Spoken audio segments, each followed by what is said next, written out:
Bismillahirrahmanirrahim. Assalamualaikum warahmatullahi wabarakatuh. Jumpa lagi di channel YouTube Rivanista. Masih di sudut edukasi belajar mudah dan menyenangkan. Bagaimana kabar adik-adik sekalian? Semoga selalu dalam keadaan sehat ya, sehingga kita bisa belajar bersama untuk membahas soal-soal dari buku penilaian Bu Pena untuk SD atau MI kelas 3 ya.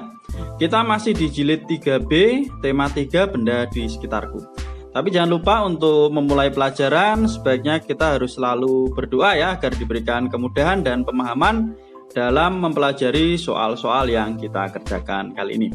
Oke, langsung saja kita menuju ke soal yang kita bahas hari ini, yaitu latihan soal subtema 4 ya. Jadi untuk latihan soal subtema 1 sampai subtema 3 sudah kita bahas di video sebelumnya, bisa dicek di playlist ya, Bu Pena kelas 3. Oke, kita mulai ya langsung untuk latihan soal subtema 4 dari muatan pelajaran Bahasa Indonesia. Nomor 1, perhatikan kalimat berikut. Ibu memanggang kue. Kata memanggang memiliki arti lah, dipanggang berarti dipanaskan. Oke, jawaban untuk nomor 1 adalah yang A. Kita lanjut ke soal nomor 2. Air di atas daun itu merupakan uap air yang diembun. Perbaikan yang bergaris miring adalah, nah, diembun ya, seharusnya itu adalah mengembun ya. Di sini sudah saya tuliskan jawabannya ya. Saya tuliskan di sini, yaitu nomor 1 tadi A, nomor 2 mengembun ya. Mengembun itu adalah proses perubahan wujud ya, dari gas ke cair. Itu disebut dengan mengembun. Kita lanjutkan ke soal nomor 3. Perhatikan kalimat berikut. Setelah pelangi muncul hujan. Susunlah kata tersebut menjadi sebuah kalimat. Kita diminta untuk menyusun kata yang tidak beraturan ini untuk menjadi sebuah kalimat. Oke, berarti jawaban yang tepat adalah di sini saya tuliskan ya, lalu setelah hujan muncul pelangi ya. Jadi biasanya pada siang hari ya, terutama ya, pelangi akan muncul setelah hujan karena adanya sinar matahari yang memantulkan ya cahaya tersebut, atau dia secara lebih spesifik cahaya matahari itu akan diuraikan karena terkena butiran-butiran hujan, maka akan muncul pelangi. Lanjut kita ke soal nomor 4 ya.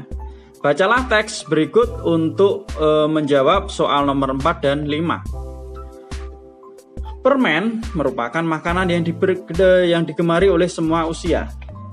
Ya, biar lebih enak bacanya. Oke. Permen merupakan makanan yang digemari oleh semua usia, mulai dari anak-anak hingga dewasa. Banyak permen dijual di toko dalam berbagai bentuk. Sebenarnya kita dapat membuat sendiri permen di rumah. Bahan-bahannya terdiri atas gula pasir, air, dan agar-agar bubuk. Setelah semua bahan dicampur, tuangkan ke dalam loyang dan biarkan sampai dingin. Setelah dingin, ya, kita kelanjutannya ya. Setelah dingin, taburkan gula halus dan kemudian potong sesuai selera. Nah, pertanyaan untuk nomor 4. Temukan arti kata yang dicetak tebal. Ini ada kata selera dan juga kata digemari. Oke, di sini sudah saya tuliskan ya. Selera itu berarti sesuai selera, sesuai keinginan atau sesuai dengan kesukaan atau sesuai dengan kegemaran. Kegemaran, kesukaan, keinginan itu sama ya. Arti kata selera. Sedangkan yang dicetak tebal berikutnya ada kata digemari. Digemari itu berarti disenangi atau disukai. Oke, kita lanjut ke soal nomor 5. Ya, nomor 5. Apa proses perubahan wujud benda pada teks di atas ya? Tadi menceritakan tentang proses pembuatan permen ya. Jadi prosesnya adalah membeku ya, karena dari benda cair menjadi padat, atau perubahan wujud benda dari cair menjadi padat, maka disebut dengan membeku. Nah, itu penjelasan untuk soal Bahasa Indonesia KD 3.1. Kita lanjut ke matematika KD 3.7 nomor 1. Mulai pukul 12.45 hingga pukul 14.55. Lamanya adalah titik-titik jam, titik-titik menit ya. Ada berapa jam, ada berapa menit dari 12.45 sampai dengan 14.55. Oke, berarti kita cari selisihnya ya. Jadi 14.55 dikurangi dengan 12.45. Oke, kita kurangkan ya ini ya. Ya. Dikurangi 5 kurangi 5 0, 5 kurang 4 1. 4 dikurangi 2, 1 kurangi 1 0. Atau waktunya adalah 2 jam 10 menit. Itu untuk nomor 1. Kemudian nomor 2. Nah, nomor 2. Sebongkah es batu mencair seluruhnya dalam waktu 125 menit. Es tersebut mencair selama titik-titik jam, titik-titik menit. Lah, ya, ini ada berapa jam, ada berapa menit. Kalau waktunya itu adalah 125 menit. Nah, kita ubah ke dalam jam dan juga menit ya. Jadi 1 jam itu ada 60 menit. Maka kita ubah ya, 125 menit itu sama dengan 120 menit ditambah 5 menit ya. 120 menit kalau kita jadikan jam, kita bagi 60. 120 dibagi 60 hasilnya adalah 2 atau 2 jam ditambah 5 menit, atau hasilnya yakni 2 jam 5 menit. Itu untuk jawaban soal nomor 2. Kita lanjut ke soal berikutnya nomor 3. 4 jam 20 menit sama dengan titik-titik menit. Nah, sekarang dari jam dan menit diminta diubah ke satuan menit ya. Nah, 4 jam itu berarti kalau jam dijadikan menit kita kalikan 60 ya. 20 menit tetap 20 menit. Oke, untuk yang nomor 3 kita lihat ya di sini 4 jam 20 menit. Nah, ini kita jadikan ke menit, berarti kita kalikan 60. 4 kali 60 ditambah 20 menit. 4 kali 60 itu adalah 240 ditambah 20 menit, hasilnya adalah 260 menit. Itu untuk nomor 3. Kita lanjut ke soal berikutnya nomor 4. Sebuah kue selesai dibuat pukul 8.15. Jika proses pembuatan kue tersebut memakan waktu 1 jam 15 menit, maka kue mulai dibuat pukul. Nah, oke, untuk menyelesaikan soal nomor 4, lah kita lihat di sini ya. Jadi selesai dibuat kue tersebut pukul 8.15 ya. Caranya berarti 8.15 lah. Di situ tadi dijelaskan bahwa untuk membuat kue itu memakan waktu 1 jam 15 menit. Lah ini jadi ini waktu selesai, ini waktu yang dibutuhkan. Nah, maka untuk mencari waktu memulainya berarti waktu selesai dikurangi dengan waktu yang dibutuhkan ya. 8.15 dikurangi dengan 1 jam 15 menit. 0 8 kurangi 1 7, ini 0 ya. Jadi waktu untuk memulai membuat kue tersebut adalah pukul 7.00 ya. Itu untuk penjelasan soal nomor 4. Kita lanjutkan ke soal nomor berikutnya nomor 5 ya. Gambarkan jarum jam sesuai waktu mulai dan selesainya kegiatan belajarmu di sekolah. Setelah selesai tentukan lama waktu kegiatan belajar di sekolah. Oke. Jadi untuk setiap sekolah mungkin berbeda-beda ya. Ada yang pulangnya bahkan sampai sore ya.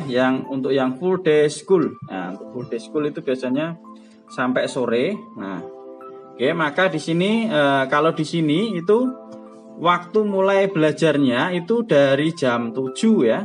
Jam 7 sampai jam 2 siang selesainya, atau jam 14. Jadi sini jam 1 siang itu 13, jam 2 siang itu jam 14 ya, sama saja ya. Kalau kita pakai perhitungan waktu selama 24 jam. Oke, berarti lama waktu belajarnya ya, berarti waktu selesai pukul 14.00 dikurangi waktu mulai 07.00 ya. Kita kurangkan, hasilnya adalah 0 4 kurangi 7 tidak bisa, 14 kurangi 7 hasilnya adalah 7. Ini udah dipinjam habis ya. Jadi lama waktu belajarnya adalah 7 jam ya.